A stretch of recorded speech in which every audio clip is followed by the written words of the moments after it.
Bismillahirrahmanirrahim. Alhamdulillah wassalatu wassalamu ala Rasulillah wa ala alihi wa sahbihi wa man walah.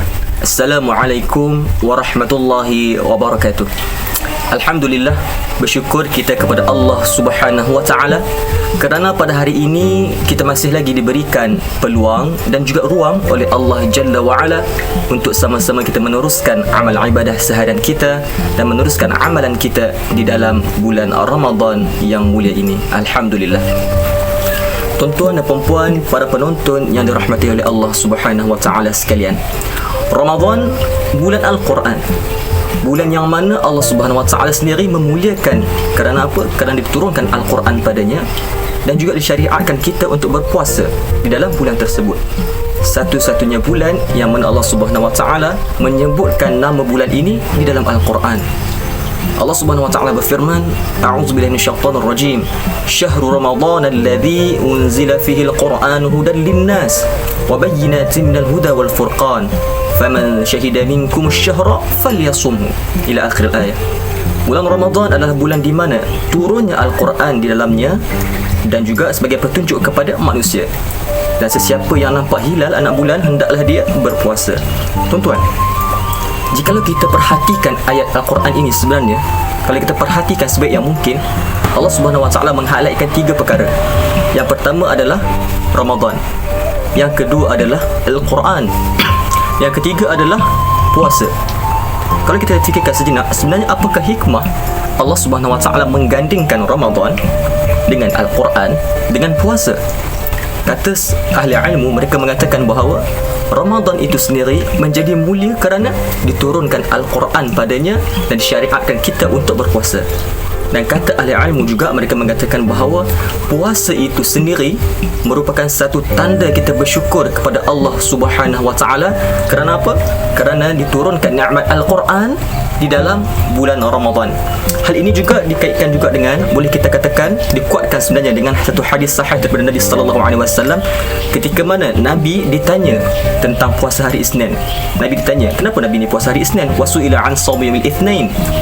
Dan jawab Nabi sallallahu alaihi wasallam, qala dzaka yaumun wulidtu fihi wa yaumun bu'ithtu aw unzila alayya fihi.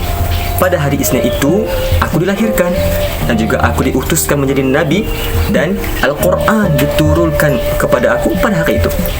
Menunjukkan bahawa di sini adalah puasa, Al-Quran dan Ramadan ini saling berkait sebenarnya. Tuan-tuan, bila mana kita sebut saja Ramadan, sudah pasti semua orang akan setuju bahawa Ramadan bulan Al-Quran. Dan kalau kita telusuri daripada kisah-kisah para salafus soleh dan juga sirah-sirah Nabi sallallahu alaihi wasallam, kita akan dapati bahawa Nabi sendiri, para salafus soleh, para sahabat, mereka sangat-sangat mengagungkan Al-Quran, terutamanya dalam bulan Ramadan. Kalau kita tengok dalam satu hadis dari Nabi sallallahu alaihi wasallam, kana Nabi sallallahu alaihi wasallam ajwadan nas wa kana ajwadu ma yakunu fi Ramadan hina yalqahu Jibril. Nabi SAW ini adalah seorang manusia yang sangat murah, yang paling pemurah antara semua manusia. Dan kemuncak pemurahnya Nabi ini adalah bila datangnya bulan Ramadan. Bila masuknya bulan Ramadan, Nabi ini semakin pemurah.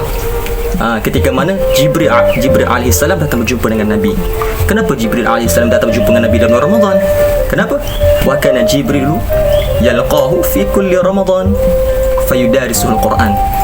Jibril AS ini datang berjumpa dengan Nabi sallallahu alaihi wasallam pada setiap kali dalam bulan Ramadan untuk bertadarus Al-Quran dengan Nabi sallallahu alaihi wasallam. Dan daripada satu hadis juga diriwayatkan oleh Abu Hurairah radhiyallahu anhu, di mana diriwayatkan juga Nabi sallallahu alaihi wasallam akan khatam Al-Quran sebanyak 1 kali setahun bersama dengan Jibril AS. Dan ketika tahun akhir, tahun wafatnya Nabi sallallahu alaihi wasallam, Nabi bertadarus dengan Jibril AS sebanyak 2 kali khatam. Itu satu hadis menunjukkan bahawa di sini adalah Rasulullah sallallahu alaihi wasallam sendiri tidak meninggalkan Al-Quran di dalam bulan Ramadan. Nabi sendiri melazimi Al-Quran di dalam bulan Ramadan. Dan kalau kita lihat daripada kisah-kisah para salafus soleh, kita akan dapati mereka sangat-sangat mengagungkan Al-Quran. Mereka sangat akrab dengan Al-Quran, khusus dalam bulan Ramadan. Kalau kita boleh dapati di sini, Ibrahim An-Nakhai mengatakan bahawa kana al-aswadu yaqtimul Qur'ana fi Ramadan fi kulli lailatain. Ibrahim An-Nakhai ini kata, Aswad ni Aswad adalah dia khatam Al-Quran setiap kali 2 malam. Setiap 2 malam dia akan khatam sekali. Itu kisah yang pertama. Kisah yang kedua, Mujahid bin Jabbar. Mujahid bin Jabbar ni adalah anak murid kepada Ibnu Abbas radhiyallahu an. Annahu kana yakhtimul Qur'ana fi Ramadan fi kulli lailah. Mujahid ni dia akan khatam Al-Quran pada setiap malam. Dalam bulan Ramadan setiap malam dia akan khatam Al-Quran. Maksudnya sebulan tu 30 kali dia khatam Al-Quran. Kemudian Mujahid sendiri pula kata bahawa kana Ali Al-Azdi yakhtimul Qur'ana fi kulli Ramadan kulli lailah. Mujahid kata Ali Al-Azdi ni pula, Ali Al-Azdi khatam Al-Quran pada setiap Ramadan, setiap malam. Sama juga macam Mujahid bin Jabbar tadi. Dan Rabi bin Sulaiman, Rabi bin Sulaiman siapa tak kenal kan, anak murid kepada Imam Syafi'i rahimahullah, di mana beliau mengatakan bahawa kana Syafi'i yakhtimul Quran fi Ramadan 60 khatmah. Imam Syafi'i ni mengkhatamkan Al-Quran sebanyak 60 khatmah, 60 kali khatam di dalam bulan Ramadan. Nak menunjukkan bahawa Imam Syafi'i sendiri pun satu hari beliau mengkhatamkan sebanyak 2 kali pada setiap malam. Sehari 2 kali, sebulan 60 kali khatam Quran, insya-Allah. Kalau kita lihat secara terperinci, sebenarnya kalau secara purata lah, kita akan nampak bahawa para salafus soleh sendiri, para tabi'in, mereka ini akan mengkhatamkan Al-Quran satu hari 1 kali khatam. Secara puratanya Imam Syafi'i 2 kali khatam sehari. Tapi kalau ikutkan zaman sekarang, kalau konteks zaman sekarang, mungkin kita tak mampu lah. Kita tak mampu untuk mengkhatamkan Al-Quran sebanyak sehari sekali. Mungkin susah.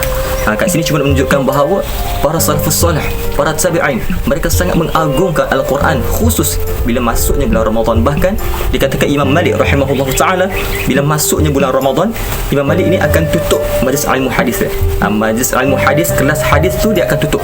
Beliau akan tutup dan fokus kepada Al-Quran sahaja. Itu sedikit kisah tentang para salafus salih, para tabi'in, dan juga Nabi sallallahu alaihi wasallam sendiri, bagaimana mereka berinteraksi dengan Al-Quran khusus dalam bulan Ramadan. Tuan-tuan dan puan-puan, para penonton yang dirahmati oleh Allah Subhanahu wa taala sekalian, kadang-kadang kita rasa keliru. Sebenarnya apa yang patut aku buat? Adakah aku perlu mengkhatamkan Al-Quran di dalam bulan Ramadan, ataupun aku perlu tadabbur walaupun tak khatam di dalam bulan Ramadan? Mana yang lebih baik sebenarnya? Sebelum itu, saya nak katakan bahawa kedua-duanya baik, tak ada masalah. Kedua-duanya tuan-tuan dan puan-puan boleh amalkan, tidak ada masalah. Kedua-duanya dapat pahala. Tetapi apa yang kita nak fokuskan di sini adalah kualiti pahala kita sebenarnya. Kata Imam Syafi'i, kata Imam Ibn Qayyim rahimahullahu ta'ala, qira'atu ayatin bitafahumin wa ta'aqqulin wa tadabburin khairun min khatmil Quran bila tafahumin wala tadabburin. Membaca ayat Al-Quran dengan tadabbur, dengan faham, dengan berfikir lebih baik sebenarnya berbanding dengan mengkhatamkan Al-Quran tanpa tadabbur, tanpa sebarang kefahaman. Menunjukkan di sini bahawa keutamaan yang perlu kita fokus adalah ketika membaca Al-Quran, tadabbur, faham apa yang Allah Ta'ala cuba nak sampaikan, walaupun kita tak berjaya khatam Al-Quran di dalam bulan Ramadan. Kalau tuan-tuan nak khatam pun tak ada masalah, dipersilakan. Tetapi di sini kita nak bincangkan bahawa, kita nak fokuskan bahawa lebih afdal untuk kita membacakan Al-Quran walaupun tak khatam, tetapi kita tadabbur, kita faham, kita tahu apa yang Allah Subhanahu Wa Taala sampaikan kepada kita. Kerana apa? Kerana Al-Quran hudan linnas, petunjuk kepada manusia. Bagaimana mungkin kita nak dapat petunjuk kalau kita tak faham apa yang Allah Ta'ala cuba sampaikan kepada kita? Itu adalah kenapa Al-Quran perlu ditadabbur, bukan sekadar baca sahaja.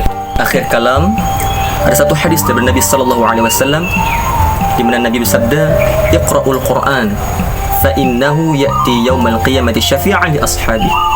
Bacalah Al-Quran. Kerana apa? Kerana Al-Quran akan datang pada hari kiamat sebagai pemberi syafaat kepada pembacanya. Jadi tuan-tuan puan sekalian, teruskan membaca Al-Quran. Jangan pernah tinggalkan Al-Quran. Walaupun selepas habis Ramadan, jangan berhenti membaca Al-Quran. Teruskan membaca Al-Quran. Teruskan memahami apa isi kandungan Al-Quran. Baca-baca juga, yang penting tadabbur. Itu adalah perkara paling penting sekali ketika membaca Al-Quran. Wallahu a'lam bishawab. Assalamualaikum warahmatullahi wabarakatuh. Selamat bersama dengan Al-Quran.